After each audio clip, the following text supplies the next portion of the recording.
تو تمہیں کل ضرور آنا ہے، اور کل ویسے بھی چھٹی کا دن ہے تو نو ایکسکیوز، اوکے؟ لیکن وہ تو ابھی بھی اپنے خیالوں میں گم تھا، اس کی بات نہیں سن رہا تھا۔ ثانیہ کو اب تھوڑا غصہ آ گیا۔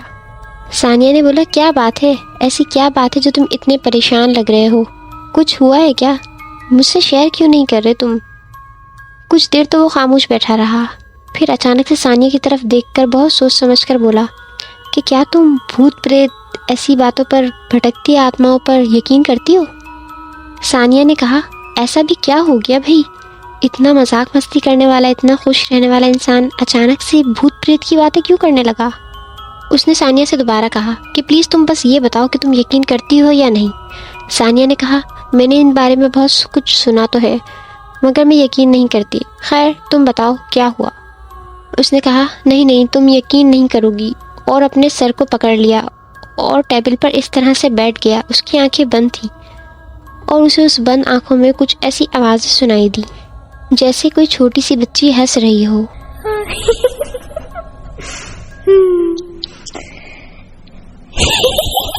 اس نے جیسے ہی چہرہ اٹھا کے سامنے دیکھا تو پورا آفس خالی پڑا تھا اور چھت پر لگی ٹیوب لائٹس بند کھول ہو رہی تھی۔ ایک پل میں بدل چکا منظر دیکھ کر اس کی سانسیں اٹک گئیں اور دوبارہ اسے کسی بچے کے رونے کی آواز سنائی دی، تو اس نے جھٹ سے مڑ کر اس آواز کی طرف دیکھا جہاں سے وہ آواز آ رہی تھی۔ ایک طرف کچھ دوری پر واش روم تھا، مگر وہاں کی لائٹ بند ہونے کی وجہ سے کچھ صاف نظر نہیں آ رہا تھا۔ اس کے غور سے دیکھنے پہ اسے نظر آیا کہ واش روم کے اندر سے دروازے کے پیچھے سے جیسے کوئی جھانک رہا ہو۔ اس کا دل زور زور سے دھڑک رہا تھا، مگر پھر بھی ہمت کر کے وہ واش روم کی طرف بڑھا۔ اس نے واش روم کے آدھے کھلے دروازے سے اندر جھانک کر دیکھا، مگر کچھ بھی نظر نہیں آ رہا تھا۔ تبھی اسے اپنے پیچھے کسی کھڑے ہونے کا احساس ہوا، جیسے کوئی اس کے پیچھے ہی کھڑا ہو اور وہ کافی قریب آتا جا رہا ہو۔ اب وہ اتنا ڈر چکا تھا کہ اسے اپنے دل کی دھڑکن صاف صاف سنائی دے رہی تھی، اور جیسے پیچھے کوئی گہری گہری سانسیں لے رہا ہو، وہ آواز بھی اسے صاف سنائی دے رہی تھی۔ گلا پوری طرح سوکھ چکا تھا، آ رہا ایک ڈراؤنا احساس اس کی برداشت سے اب باہر ہو چکا تھا۔ اس نے جھٹ سے فوراً پیچھے مڑ کے دیکھا تو پیچھے تو کچھ بھی نہیں تھا، مگر واش روم کے دروازے سے جو آ رہا تھا کالا سایہ، وہ ایک دم سے اس پہ جھپٹ گیا۔ پھر ایک دم سے وہ ہوش میں آ گیا اور اپنے چہرے پہ سے ہاتھ اٹھائے۔ ثانیہ ابھی بھی اس کے سامنے بیٹھ کر اس سے پوچھ رہی تھی کہ تم بتاؤ کہ نہیں تو مجھے کیسے پتہ چلے گا کہ تمہارے ساتھ ہوا کیا ہے؟ اس نے ٹیبل پر سے پانی کی بوتل اٹھائی اور 2 گھونٹ پیے، گہری سانس لی اور تھوڑا پانی اپنے چہرے پہ ڈالنے لگا۔ جیب سے نکال کے رومال اس نے اپنا چہرہ صاف کرتے ہوئے ثانیہ کو بتایا کہ کل رات پارٹی تھی نا آفس میں، تو تم لوگ سب جلدی چلے گئے تھے، مگر میں آفس میں کافی دیر تک رکا رہا تھا۔ رات کے تقریباً 12:30 کا ٹائم ہو چکا تھا جب میں یہاں سے نکل رہا تھا۔ جب میں گاڑی میں بیٹھ کر شہر سے کافی دور پہنچا تو مجھے سڑک کے چوراہے پر ایک عورت پتھر پہ بیٹھی روتی دکھائی دے رہی تھی۔ وہ میری گاڑی کو روکنے کا اشارہ کر رہی تھی۔ میں نے مدد کرنے کے ارادے سے گاڑی فوراً ہی روک دی اور آگے جا کر اس کی طرف بڑھا تو پتہ چلا وہ 9 مہینے کی پریگننٹ خاتون ہے۔ میں نے درد سے تڑپتی اس لیڈی کو دیکھا تو فوراً ہی بنا سوچے سمجھے اپنی گاڑی میں بٹھایا اور واپسی شہر کی طرف لوٹا اور اس کو اسپتال لے آیا۔ اور جب ہم اسپتال پہنچے تو پتہ چلا کہ وہ عورت گاڑی میں تھی ہی نہیں۔ اس کی پوری بات سن کر ثانیہ ہنسنے لگی اور ہنستے ہوئے کہنے لگی، اوہ اچھا، مطلب تم نے بھی آج اس پریگننٹ لیڈی کے بھوت کی مدد کر دی۔ اس نے کہا، بھوت؟ تم کیا کہہ رہی ہو؟ ثانیہ نے کہا، ہاں بھوت، اور تم کوئی پہلے ہی شخص نہیں ہو جس نے یہ سب کچھ دیکھا ہے۔ کئی لوگوں کے ساتھ ایسا ہو چکا ہے، کئی لوگوں نے اس بارے میں بتایا ہے۔ وہ عورت جس کو تم نے لفٹ دی تھی، اس عورت کو 2 بیٹیاں تھیں اور وہ تیسری بار پریگننٹ تھی اور اس کے گھر والوں کو بیٹا چاہیے تھا، اور جب رپورٹ میں انہیں پتہ چلا کہ اس بار بھی بیٹی ہونے والی ہے تو ان لوگوں کو بہت زیادہ غصہ آیا۔ اس گھر میں ہر شخص اس سے چڑھنے لگا تھا۔ انہیں اپنی جائیداد کے لیے وارث چاہیے تھا۔ وہ بہت ہی رچ فیملی تھی۔ وہ چاہتے تھے کہ اب یہ ہمارے گھر میں نہ رہے۔ اسے اپنے راستے سے ہٹانے کے لیے ہر ممکن کوشش وہ کر رہے تھے، اور ایک دن آدھی رات میں اسے لیبر پین شروع ہو گیا اور وہ درد سے تڑپ رہی تھی۔ اس کے گھر والوں نے جان بوجھ کر اسے اسپتال نہیں پہنچایا، وہ درد سے تڑپ رہی تھی، رو رہی تھی اور اسپتال لے جانے کے لیے ان لوگوں کے آگے ہاتھ جوڑ رہی تھی۔ پھر رات کے 2:30 بجے کے قریب وہ لوگ اسے اسپتال لے جانے لگے۔ آدھی رات ہونے کی وجہ سے سڑک پوری خالی تھی، سنسان راستہ، دونوں طرف جھاڑیاں ہی جھاڑیاں۔ یہ دیکھ کر اس کے ہسبینڈ کو ایک خیال آیا۔ اس نے فوراً ہی گاڑی کا دروازہ کھولا اور اس کو جھٹ سے دھکا دے کر گاڑی سے باہر پھینک دیا۔ یہ سب سن کر وہ پریشان ہو گیا۔ اس نے کہا، کیا؟ کیسے وحشی لوگ ہوں گے وہ لوگ، کتنے بے رحم ہوں گے۔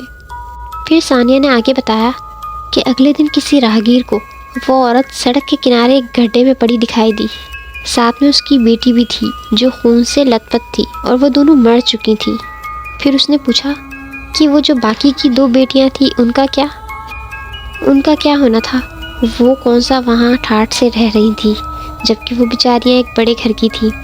لیکن ان کے باپ نے ان دونوں کو ہاتھ پکڑ کر ایک بڑے سے گھر کے حویلی کے باہر بٹھا دیا جو کہ اناتھ آشرم تھا، اور ان دونوں کو وہاں بٹھا کر بہانے سے چلا گیا اور پھر کبھی واپس نہ آیا۔ آفس کی ٹائمنگ ختم ہو چکی تھی، ایک ایک کر کے سب آفس سے باہر جانے لگے۔ وہ اب بھی آفس میں پریشان بیٹھا تھا، اس کی آنکھیں نم تھیں، اس کی آنکھوں سے آنسو آ رہے تھے۔ بغیر کچھ بولے کچھ کہے اس نے اپنی بیگ اٹھایا اور وہ آفس سے جانے لگا۔ گھر پہنچ کر رات کو جب وہ بستر پر لیٹتا ہے تو یہ ساری کہانی اور ہوئی پرسوں جو واقعہ تھا وہ اس کے ذہن میں بری طرح گونج رہا تھا، گھوم رہا تھا۔ وہ بہت ہی پریشان ہو رہا تھا۔ جب وہ آفس سے گھر پہنچتا ہے، گھر پہنچ کر اس کو کھانا بھی اچھا نہیں لگ رہا تھا اور اس کا کسی چیز میں من نہیں لگ رہا تھا۔ رات کو سونے کے لیے جب وہ بیڈ پر لیٹتا ہے تو ثانیہ کی بتائی ہوئی پوری کہانی اور پرسوں رات اس کے ساتھ جو ہوا تھا واقعہ وہ اس کے ذہن میں گھوم رہا تھا۔ رہ رہ کر اس کے سامنے اس عورت کا چہرہ آ رہا تھا۔ وہ اٹھ کر بیٹھ گیا، اس نے ٹیبل پر رکھی چابیاں اٹھائیں، کار لے کر وہ دوبارہ اسی طرف جانے لگا۔ کچھ ہی دیر میں وہ اسی سڑک پر پہنچ گیا تھا جہاں کل رات اس خاتون کو لفٹ دی تھی۔ پل بھر وہ وہیں رکا رہا۔ وہ علاقہ کافی سنسان اور گھنی جھاڑیوں سے گھرا ہوا تھا۔ اس نے گاڑی کے سارے شیشے نیچے کر دیے تھے اور کچھ لمحے وہ وہیں ٹھہرا رہا۔ سنسان سڑک، گزرتی ہوئی تیزی سے گاڑیاں، اور کچھ بھی نہیں۔ کچھ ہی پل بعد سامنے والے شیشے پر اس نے دیکھا کہ اوپر سے سڑکتے ہوئے بال نیچے کی جانب آ رہے ہیں۔ یہ دیکھ کر اس کی جان حلق میں آ گئی اور پھر آدھا چہرہ اندر جھانکتا ہوا دکھائی دیا۔ اس نے فوراً ہی گاڑی سٹارٹ کری اور تیز رفتار سے یو ٹرن لیتے ہوئے فوراً ہی گاڑی گھر کی طرف دوڑا دی۔ اگلے دن صبح وہ اچھی طرح تیار ہو کر اپنی گاڑی میں بیٹھا۔ ثانیہ کے گھر جانا تھا۔ وہ بھی من ہی من ثانیہ کو بہت پسند کرتا تھا۔ اس نے سوچا آج اچھا موقع ہے کہ میں اس کے گھر جا کر اسے اپنے دل کی بات بتا دوں، پر رہ رہ کر وہ ڈراؤنی باتیں بھی اس کے ذہن میں آ رہی تھیں جس کی وجہ سے وہ کافی پریشان تھا۔ من ہی من وہ سوچ رہا تھا کہ اگر ثانیہ ہاں بولے گی تو میں اسے شادی کر کے بہت جلد یہ شہر چھوڑ کر کہیں دور چلا جاؤں گا۔ جب وہ وہاں پہنچا تو لوگ کھانا کھا رہے تھے۔ اسے دیکھ کر ثانیہ خوشی خوشی اس کی طرف بڑھی۔ ثانیہ اسے فوراً ہی اپنے کمرے میں لے گئی اور اس کے کمرے میں داخل ہوتے ہی سامنے دیوار پہ ایک بڑی سی تصویر لگی ہوئی تھی۔ اس تصویر میں جو لیڈی تھی اسے دیکھ کر اب اسے سمجھ آ چکا تھا کہ جس پریگننٹ عورت کی آتما کو اس نے لفٹ دی تھی وہ ثانیہ کی ہی ماں تھی۔ وہ بہت حیران ہو چکا تھا، پر اگلے ہی پل اس نے خود کو سنبھال لیا۔ اس نے پاکٹ میں ہاتھ ڈال کر ایک چھوٹی سی انگوٹھی نکالی اور اسی تصویر کے سامنے ثانیہ کو وہ انگوٹھی پہنا دی اور پہناتے ہوئے کہا، ساسو ماں، میں آپ کی بیٹی سے بہت پیار کرتا ہوں، اس کا زندگی بھر بہت خیال رکھوں گا۔ یہ کہہ کر اس نے ثانیہ کی طرف دیکھا۔ ثانیہ کی آنکھوں میں خوشی کے آنسو تھے۔